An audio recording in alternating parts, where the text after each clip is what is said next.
नमस्कार दोस्तों, मैं मनोज और आप देख रहे हैं ऑनलाइन टीम टच। तो आज के इस वीडियो में हम 2FA वेरिफिकेशन जो होता है उसके बारे में हम बात करेंगे।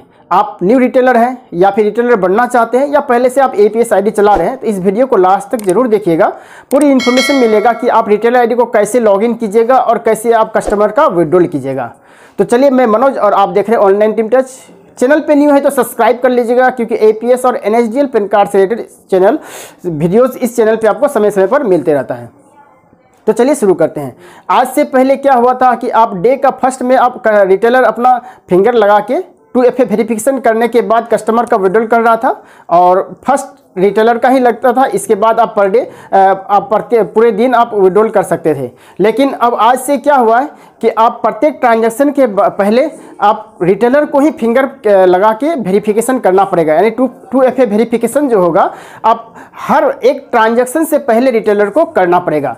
तो आप किसी भी कंपनी का APS ID चला रहे हैं, सभी कंपनी में ये रूल रेगुलेशन आज से लागू हो गया है। नहीं हुआ है तो ये 1-2 दिन में लागू हो भी जाएगा और आपको इस नियम का फॉलो करना पड़ेगा। NPCI के न्यू गाइडलाइन के अनुसार आपको 2024 में चलना पड़ेगा, क्योंकि इस 2FA वेरिफिकेशन नहीं होने के कारण बहुत सारी कंपनी को बहुत ज़्यादा पेनाल्टी लगा है और वो भरपाई करना पड़ा है। कंपनी को लॉस हुआ है। हमारे कुछ अच्छे रिटेलर हैं तो कुछ फ्रॉड रिटेलर भी पूरे मार्केट में भरा हुआ है, जिसके कारण कंपनी को इस तरह कदम उठाना पड़ता है, समय समय पर अपडेट करते रहना पड़ता है।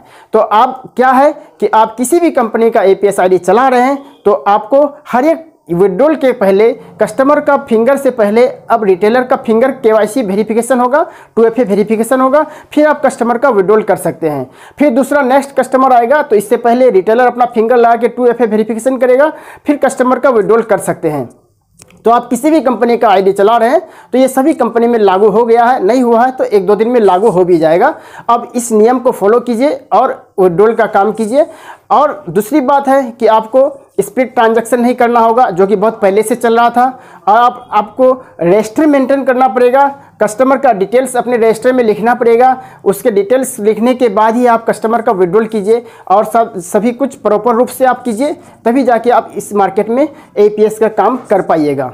अब आगे एक अपडेट मिलेगा आपको कि जिनका ये पुराना डिवाइस है वो डिवाइस भी चेंज हो जाएगा। न्यू डिवाइस L1 आया है, आप उसको परचेज करके फिर आगे प्रोसेस होगा। तो अभी इसके बारे में नहीं है, लेकिन अभी आपको 2FA वेरिफिकेशन वो लागू हो गया। उससे पहले भी लागू हो गया था, लेकिन अब से आज से क्या हुआ है कि आपको हर एक ट्रांजैक्शन के पहले अपना रिटेलर वेरिफिकेशन करेगा, फिंगर लगा के कैप्चर करेगा। इसके बाद ही सक्सेस होने के बाद ही आप कस्टमर का विड्रॉल कर सकते हैं।